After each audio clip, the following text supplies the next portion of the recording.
the party, Emily was approached by a male classmate, but she rejected him. The classmate, embarrassed and angry, grabbed her hand tightly. Emily picked up a glass from the table and splashed the wine in his face. Suddenly, she felt dizzy and suspected that her classmate Olivia had secretly drugged her drink. In a panic, she hurriedly left, but the male classmate chased after her. She saw a man in the snow who put a cigarette in his mouth, then took out a lighter and lit it. The smoke quickly billowed from his mouth. The male classmate shouted, "Emily Brown, stop right there." The man heard it, turned to look at her, and walked toward her. The male classmate also approached, and Emily could no longer keep herself upright. She collapsed, her glasses falling, but a large hand caught them. The man threw her over his shoulder and glared at the male classmate. Her classmate immediately recognized him as the powerful billionaire Andrew. The classmate, terrified, collapsed to the ground, and Andrew coldly told him, "You're asking for death." After speaking, he turned and carried Emily away. When Emily woke up, she saw the man in front of her. She recognized him. He was her classmate Luna's uncle. He snapped his fingers, and she was a little scared, but he only turned on the voice-controlled lights. Andrew told her, "I've had a doctor check you out. You're fine. Your male classmate has already been dealt with by me." Emily panicked, thinking he had killed the male classmate. Andrew leaned close to her and said, "He's not dead. What are you afraid of?" He put her glasses on her and said, "I've prepared a room for you. Stay at my place tonight." The next morning, the maid, Mary, prepared a lavish breakfast for Emily. Mary liked Emily very much and thought that she and Andrew made a perfect couple. Later, Emily went to class and saw Olivia, the one who had drugged her the night before. Olivia pretended to be unaware, but Emily directly exposed her wrongdoing. Olivia had always been her best friend, but now she had betrayed Emily for money. Emily couldn't accept it and cut ties with her. Back at the dorm, she told Luna what had happened the night before. Luna was furious and wanted to get revenge, but Emily stopped her. To thank Andrew, Emily decided to bake a box of cookies for him. Luna took the cookies to Andrew, who looked uninterested. However, when she mentioned, "These cookies were made by Emily herself for you," Andrew immediately looked up. He remembered the night he saved Emily and carried her on his shoulder. He picked up a cookie and took a bite. His friend Tom also wanted a piece, but Andrew stopped him, saying, "Get lost." After school, Emily received a call from her father. Her father and stepmother told her, "Your brother Kevin got drunk at a bar. Go to the bar and bring him back." Emily felt disappointed. Her family rarely called her, and now they were asking her to go to a bar in the middle of the night to pick up her drunk brother. Her stepmother noticed her reluctance and became angry, saying, "The only reason you can go to college is because we paid for your tuition. You should be grateful." Left with no choice, Emily went to the bar. The men in the room all ogled her in a suggestive way. She spotted her stepbrother Kevin asleep on the couch and woke him up. Kevin was cold toward her, and she said, "I'll give you two choices. First, you come with me. Second, I'll call the police. You're a minor, but you snuck into a bar, which is illegal." Kevin's friend Bruce got angry, stood up, and grabbed a bottle of liquor to threaten Emily. She didn't back down and said, "I've already told my friend that if I don't leave the bar within 20 minutes, she will call the police. Do you dare hit me?" She then escorted her brother Kevin out of the room, but Bruce, still furious, followed with the bottle. He swung it at Emily, but Andrew extended his arm to block the bottle. Andrew said to Bruce, "Since you like throwing bottles, I'll let you have your fun." He ordered his bodyguards to seize Bruce and then grabbed a bottle himself, smashing it hard at Bruce. Bruce was terrified and begged for mercy. Seeing Emily also looking scared, Andrew comforted her, saying, "Don't be afraid, I won't kill him." He then grabbed another bottle and hit Bruce in the stomach. In agonizing pain, Bruce collapsed to the ground. Andrew noticed that Emily's leg had been accidentally cut by the bottle shards, so he picked her up. She was frightened and wanted to go back to school on her own, but Andrew told her, "Hold on to me." She nodded shakily. Once in the car, Emily thought about her cold-blooded family, holding back her tears, not daring to cry. But Andrew told her, "It's natural to feel wronged. Crying is your right to vent. Why bottle it up?" Emily replied, "I've known since I was little that the child who cries doesn't always get candy."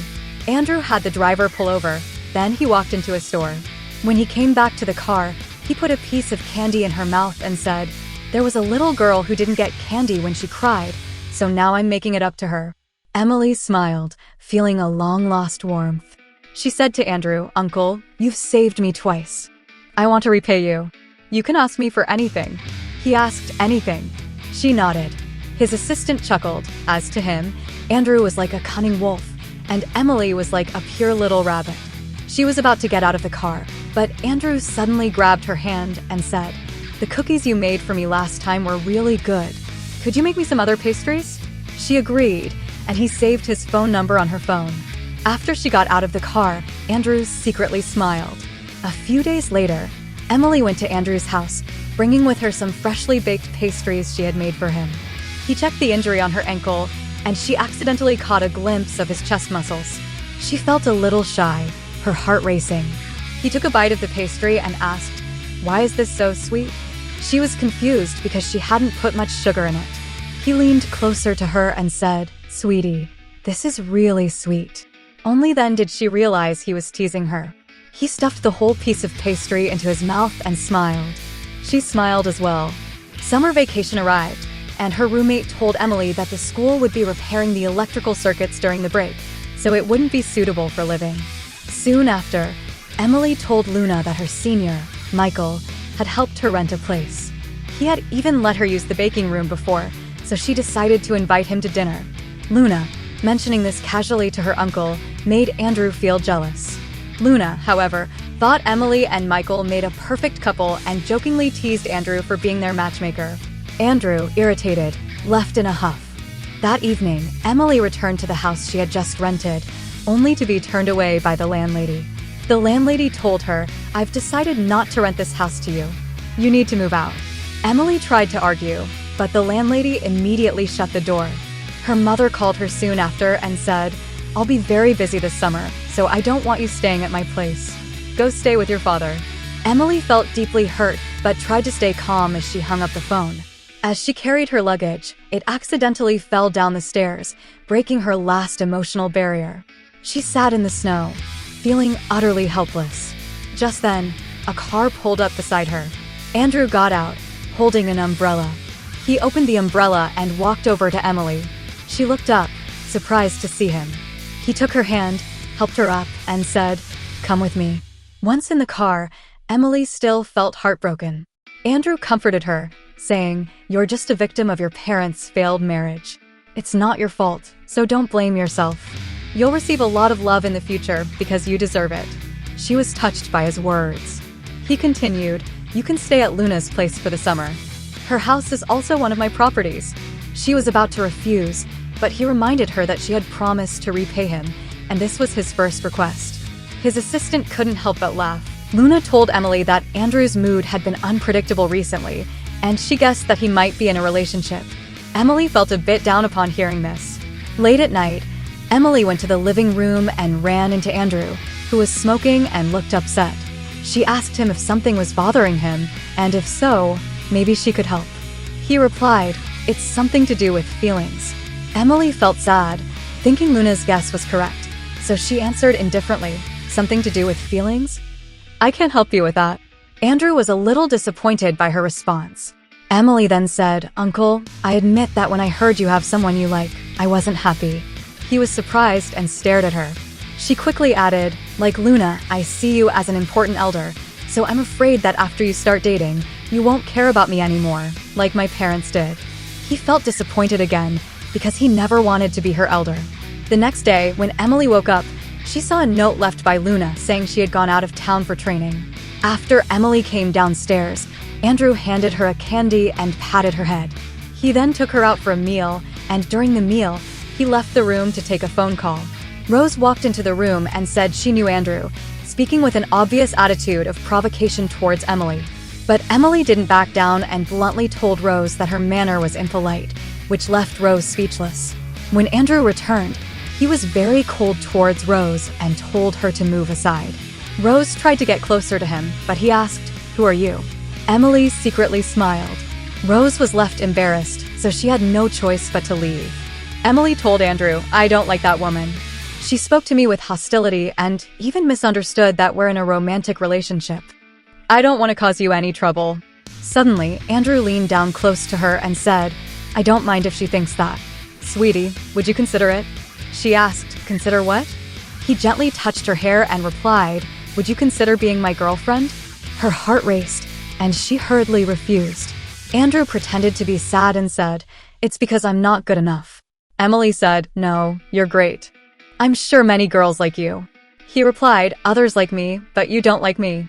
Emily stood up in panic and said, how's that possible? I like you. She realized what she said and tried to explain, but he took her hand and leaned closer to her, saying, I know you like me, your uncle. She stopped trying to explain, and he smiled triumphantly. In the middle of the night, Emily felt stomach pain from her period and went to the living room to get some water. When Andrew saw her, he picked her up and said, let me carry you back to your room, and I'll bring you some brown sugar water.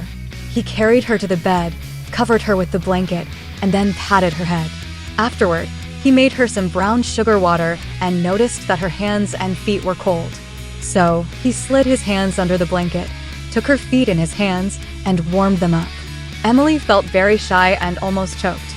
The next day, Emily attended a seminar, and her senior, Michael, offered to take her home. Andrew saw Michael being very concerned about Emily at the door, which made him feel jealous. Later, he and Emily had a big argument in the car. Later, Michael texted her, inviting her to a party, and she agreed. The next day, she went to the party, only to find that Andrew was also there because the event was organized by his company. Michael, concerned that Emily might have a fever, touched her forehead. Andrew happened to see this and became even more jealous. Soon after, Michael prepared a surprise for Emily, holding a bouquet and confessing his feelings to her. But just then, the lights in the room suddenly went out, and Andrew took Emily's hand, leading her away. In the dark storage room, he pinned her against the wall. She tried to resist, but he held her hands and kissed her forcefully. Her friends searched for her, but she couldn't make a sound. Afterward, she rejected Michael's confession, and he sadly left. Andrew then carried her to a chair and passionately kissed her again. Enraged, she slapped him hard and called him a jerk. He told her, I'm actually not a saint. When I first met you, I had impure thoughts. And the reason I've been taking care of you isn't because you're my junior. To be frank, from the moment I saved you, I've wanted to possess you. He kissed her cheek and continued, I want to be with you. Please think about it, okay? She agreed. He smiled and patted her head, but she pulled away quickly and rushed out of the storage room. The next morning, during breakfast, Andrew apologized to Emily and kissed her cheek again. She shyly told him, you promised me you wouldn't kiss me suddenly. He replied, I only promised not to kiss your lips. I'll give you time, don't worry. While shopping, Emily ran into Rose by chance. Rose mocked her for being poor and unable to afford a $10,000 dress. The salesperson tried to kick Emily out, but the female manager appeared and told Emily, we'll give you this dress as an apology gift. Furthermore, you can choose any clothing in the shopping mall, all for free. Rose's friends were upset, but the manager responded, if you keep causing trouble, we'll have security remove you. Rose angrily left. The manager told Emily that the higher-ups had instructed her to take good care of Emily. Emily thought it was Andrew's doing, but it was actually his father who had secretly given the order. Later, Andrew received a call from his father, who scolded him for not protecting the girl he liked well enough. His father had happened to be at the mall that day and saw Emily being bullied by Rose, so he helped her. Andrew was furious and ordered his assistant to blacklist Rose and her friend from the mall. Additionally, he planned to lower the cooperation prices with the Rose family's business. Emily's friend called her to say that her just turned 18-year-old sister was pregnant. Emily went with her to the hospital, and right after she left the ward, she ran into her mother. Her mother thought Emily was the one who had gotten pregnant out of wedlock and slapped her, scolding her for being shameless. Just then, Andrew appeared. When he saw the bruise on Emily's mouth, he was heartbroken. He told her mother, I'm Emily's suitor. She's the most beautiful, most talented, and strongest woman I've ever met. Emily was disappointed in her mother and turned to leave. Her mother tried to chase after her, but Andrew blocked her and said, since you don't cherish her, I will love her and protect her from now on. Emily almost fainted, and Andrew supported her and picked her up. In the car, He applied ointment to the bruise on her mouth. Emily asked, "Will you always like me?" He answered, "Yes." She replied, "My parents promised to love me forever too." "Now, I don't believe in forever." Andrew kissed her forehead and said, "We have plenty of time ahead, and I'll prove it to you so you'll believe." Later, Emily was drunk and unstable on her feet. She said to him, "Can you hold me?" He picked her up, and she affectionately wrapped her arms around him, leaning against his chest. When they got home, she grabbed his tie, and he couldn't hold back any longer. He kissed her passionately for a long time, and this time, she didn't refuse. She wrapped her arms around his neck, responding to his kiss. The next morning, Emily woke up and remembered the kiss from last night. Andrew teased her about not taking responsibility for him, which made her feel even more shy. Soon after, Emily received a call from her mother, who told her that her half-sister had been diagnosed with osteochondroma and asked Emily to visit her in the hospital. Emily went to the hospital, and her sister noticed the bruise on her face, showing concern for her. But due to her stepfather's bad attitude toward Emily, she left quickly. Her mother chased after her and warned her not to get too involved with Andrew. She thought he was cold-hearted and looked down on Emily, only playing with her. Emily replied, "I have my own judgment, and I trust him. Please don't speak ill of him again." Andrew planned to ruin the Rose family's business. His friend asked him why, and he replied, "Because someone angered me." Emily decided to cook for Andrew. He hugged her from behind and helped her chop vegetables. She smiled, slowly getting used to physical contact with him. The next day, Emily's sister was scheduled for surgery, and she decided to go to the hospital to encourage her. Andrew wanted to go with her. When she asked why, he replied, "I'm going to back you up, so you won't be bullied." When they arrived at the hospital, Emily's stepfather told her, "I have to leave soon, so you stay here and take care of your sister for a few days." Andrew grabbed her hand and said, "I can't even bear to let Emily get too tired, and you dare to order her around like this? You don't even care for your own daughter. Is that reasonable?" Emily's mother reminded her husband that Andrew was a wealthy man, and they couldn't afford to offend him. Her stepfather backed down and fell silent. When they got home, Andrew pushed Emily onto the sofa and told her, "I'm going abroad on a business trip for a month. I hope that by the time I come back, you've made your decision." Emily expressed her concerns. She didn't feel secure about their relationship and was afraid of losing him. But he took her hand and said, "I plan to love you for a long, long time. Do you want to take a chance? You'll definitely win." He tightened his grip on her hand, and she smiled at him, saying, "Then I'll wait for you to come back." He was happy and pulled her into his arms. A week later, Emily was invited to participate in a live broadcast, but faced harsh criticism and attacks from netizens who accused her of being immoral. It turned out that news outlets had spread rumors about Emily being involved in sexual transactions with powerful men to gain connections and resources. Feeling helpless, she collapsed to the ground and began crying.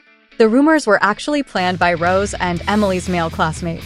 Rose thought that if she ruined Emily's reputation, Andrew would abandon her. But Andrew didn't do that. He immediately returned from abroad and tightly hugged Emily. He gently touched her face and said, "I'll get revenge for you." Just as he was about to take her away, she suddenly told him, "I love you." He was surprised and turned to look at her. She repeated, "I really love you." He kissed her lips, and she accidentally bit his lip, feeling embarrassed. But he smiled and said, "It's okay, I'll practice kissing with you." He then kissed her again. Afterward, Emily held on to Andrew outside the car, refusing to let go. He said, "Get in the car first. We can continue hugging once we're inside." He patted her head, and his assistant was stunned, giving him a thumbs up. After Emily got into the car, she immediately leaned on Andrew's shoulder. The assistant was even more pleased because he knew how much the boss cared for Emily. When he was abroad for business, he had heard about the situation back home and immediately abandoned his work to come back. Back at home, Andrew helped Emily into slippers and then made her a bowl of hot porridge. She was worried about him losing his big business deal, but he replied, "Nothing is more important than you. You will always come first." Emily told him that she had thought it through and was willing to be his girlfriend. Andrew kissed her and said, "Then I'll seal this with a kiss, and you're not allowed to change your mind." He then called his assistant and ordered him to quickly file a lawsuit against Rose, the male classmate, and all the media spreading rumors about Emily. The next day, Emily suddenly kissed Andrew in his study. His charisma during the meeting captivated her, and she couldn't take her eyes off him. He noticed her staring at him, but she pretended not to. She was about to go cook, but he picked her up and placed her on the desk, saying, "You only kissed the corner of my mouth just now." I wasn't satisfied. He held her hand and kissed her passionately. However, his niece Luna suddenly walked in and screamed when she saw them. Later, Andrew went to their room and told Luna, "Come on, take your aunt downstairs for dinner." Emily responded, "I'm not officially her aunt yet, so don't call me that." He took out a piece of candy and said, "You will be sooner or later." She smiled. "If you're also going through a long, endless night, please believe that flowers will bloom and the sun will shine through. Patiently wait for the person who loves you to appear. They will definitely come."